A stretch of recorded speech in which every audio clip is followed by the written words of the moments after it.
So I was at NAB here in Las Vegas all week, kind of in a bubble, talking to people, learning things, seeing amazing stuff, ruining my feet and my back in the process. And obviously Apple doesn't go to those types of shows, so they weren't there.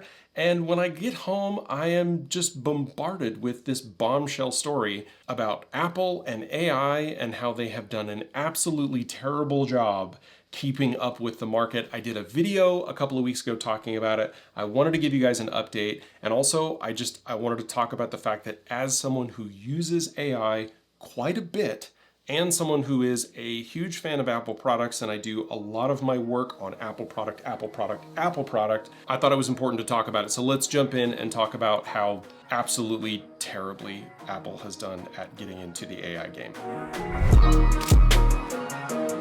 So I shoot on Canon hardware, but I use an iPhone, an iPad, my whole home is HomeKit. I've got a MacBook, right? I'm pretty much invested in the Apple ecosystem.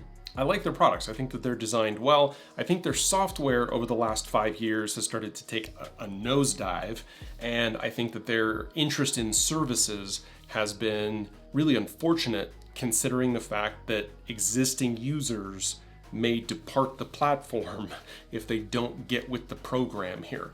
And also I use AI a lot. So as a content creator, as a photographer, and as a kind of general technology enthusiast, it's very hard not to run into AI. So whether or not I'm using scripts that I have built with AI, whether I'm using apps that have AI in the back end, or if I'm just trying to find better ways to stay organized and productive by using AI tools, I'm in them all the time, but I'm not in anything that Apple has.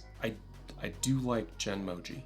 I do like the Genmoji, those are fun. But other than that, I'm in ChatGPT, I'm in Gemini, I'm in Claude all day long. And I really wish that Apple would come up with some sort of a solution. And now we know, as a result of news stories and leaks, that their struggles in AI can go back 2 or 3 years to some very specific and pivotal moments in 2023. So apparently in 2023, Apple's head of AI, John Giannandrea, asked for basically a doubling down or a doubling of the budget for AI chips. Now Giannandrea has been with Apple since 2018. Before that, he was at Google. Before that, he was at Netscape. This guy's been around the technology, the industry for quite some time. And at Apple, he was the head of AI and machine learning, and he reported to Tim Cook. And the calculus was pretty simple, right? Apple wants AI improvements, and specifically for things like Siri. And to do that, they need more compute. They need more computing power, right? You hear about the need for NVIDIA chips, a company that historically Apple does not get along with, but the need for compute power to do AI, whether it's training or executing models or whatever, you just need power and you need chips. And so he asked for double the budget. And Tim Cook, being an intelligent leader, said yes. But then somehow, and obviously we don't know how the inner workings are at Apple, but traditionally the CFO works with, but also reports to the CEO. But Luca Maestri, who is he's the chief financial officer at Apple, he went in and slashed that proposed increase by more than half. Well, when you double something, anybody who's ever made bread, if you double something and then you cut it in half, you have what you started with. So effectively, the request for doubling the budget was nixed.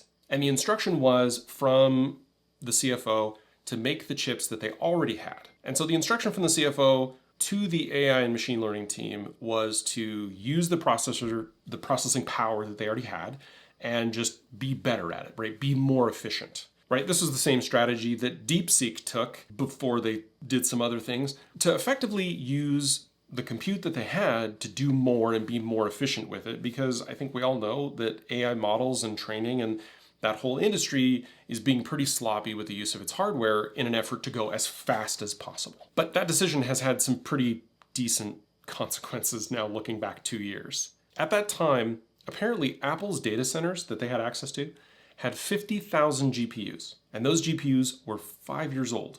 This was in 2023, so those GPUs were from 2018 when their current head of AI and ML was hired. So that puts them quite a bit behind companies like Microsoft, right, which hosts Azure, where OpenAI lives, right? Google's compute systems, Meta's compute, like all we hear about in this industry is people just buying data centers. And Apple had data centers that were already aged and they were being told to use what they had. And since that doesn't always work, you can't just use old hardware to do a new thing because sometimes that hardware can't even do that. They had to rely on third parties like Google and Amazon to get compute resources, which effectively costs more because then they're just paying to use other people's hardware. And it's inefficient because then they don't have control over that hardware. So then you have the disagreements around Siri, which apparently has been described within Apple as a hot potato. And if you know anything about hot potatoes, you know that you don't want to hold the hot potato because you get burned. So a couple of members of the software executive team, they were not on the same page about who should take the lead in terms of Siri. Neither of them really wanted to take ownership. No one wanted to take ownership of Siri. And so I guess leadership decided to split the baby and put one part with one team and one part with another team, because that's always efficient. And so when you have fractured leadership, you're never going to be as efficient as you possibly could. And it means that all of the advancements that we've seen in personal assistants, even before we saw advancements in the AI side of things, just the personal assistants being good at responding to you, knowing what you're talking about, giving you correct information. Those are all things that over the last couple of years, we just haven't seen advances from Siri. We got some better voices and they dropped the hey. But let's look just a little bit closer at Luca Maestri's involvement here. So as a result of him telling them effectively that they were going to get half the budget or considerably less, that meant that they couldn't get access to enough of the NVIDIA GPUs that you need. You need these H100 chips to be able to train models and build these systems. But also, it looks like Tim Cook had the opportunity to counter Maestri's decision and said no. So he approved the budget increase. The CFO steps in and says, nope, we're not going to do that. Use what you have. And potentially take some of your budget to our competitors in this space and rent their hardware. And Tim Cook let it happen. That is damning. As an executive, that is damning. Especially considering what we know about how that impacted Apple's ability to compete in this market. So that decision, that choice to limit the budget for the MLAI team, or as they call them internally, the AIML-less or aimless team, had cascading effects over the next 24 months. Because that doesn't just limit or slow your ability to do work, that limits your ability to retain good engineers and good leaders. Restructuring, internal disagreements, and high-profile exits for a team that isn't well funded, or at least not funded to the level that they've asked, is a recipe for disaster in any environment, regardless of what your product or service is. But now there's hope, because apparently Craig Federighi got so fed up with the AI team on the design side that he actually built his own team internally within his design team, within his structure, to be able to get things done because he was tired of all the other stuff happening. And so now the ML AI side is now actually going to report to him, and he's put Mike Rockwell in charge. And Mike Rockwell is the guy who brought Vision Pro to market. Now, whatever your opinion is on Vision Pro, good, bad, or indifferent, you have to agree that it's a slick product. I don't know anybody that really needs or wants it, but it is a good product that seems to work. And apparently they've brought in Kim Vorath, who is known as a fixer, to kind of reshape the entire effort. And since all of that happened, Maestri has actually stepped into a reduced role as he is slowly but surely retiring from his position as CFO. Now, we don't know if that's going to erase the last 2 years of problems that they've had, but at least it means that going forward, they may have less constraint and maybe a little bit more pep in their step to get things done. So let's talk about the future and what it might look like to have Craig Federighi running this team. So one of the most notable changes that we've heard about right away